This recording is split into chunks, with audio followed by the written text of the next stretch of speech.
నిద్రపోయే ముందు 11 మాటలు శివనామం చెప్పి పడుకోమని చెప్తారు.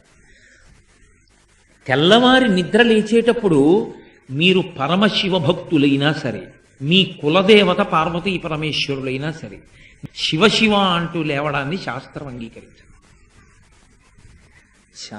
శాస్త్రమే. శివుడు కేశవుడు రెండని నేను అంటలేదు. కానీ దేని స్థితి దాందే అంతే. నిద్ర లేచినప్పుడు మొట్టమొదట నోటి వెంట పైకి రావలసినటువంటి మాట ఏదో శాస్త్రమే నిర్ణయం చేసింది.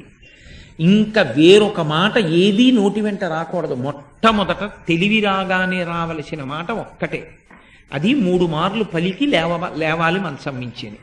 శ్రీహరి శ్రీహరి శ్రీహరి అన్నారు.